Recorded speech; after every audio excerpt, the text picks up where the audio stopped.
Ready start. आजच्या जगात संगणकाने जीवनाच्या प्रत्येक क्षेत्रात प्रवेश केला आहे.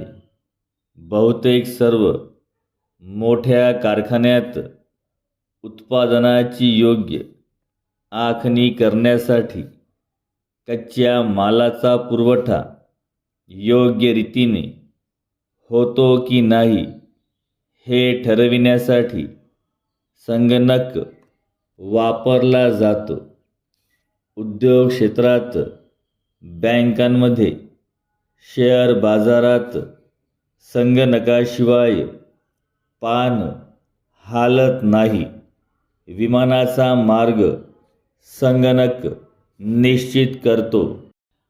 कोणत्या विमानात किती जागा शिल्लक आहेत ते जगभर एकाच वेळी समजावे म्हणून आरक्षणासाठी संगणकाला कामाला लावण्यात येते. परदेशात वैद्यकीय तसेच शैक्षणिक क्षेत्रातही संगणकाचा खूप मोठ्या प्रमाणावर उपयोग करून घेतला जात आहे. भारतासारख्या देशात लाखो लोक बेकार असताना संगणकाची गरज काय असा प्रश्न कोणाला पडेल?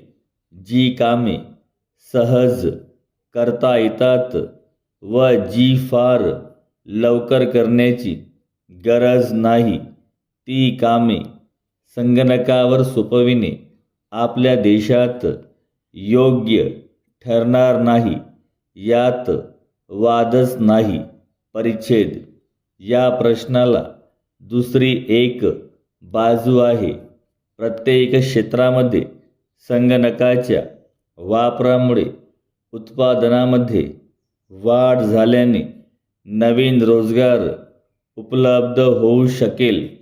शिवाय आजच्या धावपळीच्या जीवनात कोणतीही उद्योग मोठ्या प्रमाणावर करावयाचा झाला तर विविध प्रकारच्या माहितीची गरज लागते. ती आवश्यक तेव्हा उपलब्ध होण्यासाठी संगणकाचा वापर केल्याशिवाय पर्याय नाही. परिच्छेद. पण यापेक्षा महत्त्वाचे म्हणजे संगणकाकडे अनेक लोकांचे काम करणारा म्हणून न पाहता उद्योगाची नवीन क्षेत्रे उपलब्ध करून देणारा म्हणून पाहता येईल. संगणक बनविण्यासाठी, चालविण्यासाठी वा दुरुस्त करण्यासाठी तज्ज्ञ माणसांची गरज लागते. संगणकाने उद्योगाचे हे एक नवीन क्षेत्र निर्माण करून दिले आहे. संगणकासाठी लागणारे साहित्य तयार करून ते परदेशात निर्यात करण्यास कित्येक भारतीय उद्योजकांनी सुरुवातही केली आहे.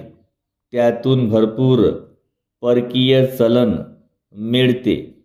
या दृष्टीने संगणकाकडे पाहिले तर संगणक भारताच्या दृष्टीने वरदान ठरू शकेल.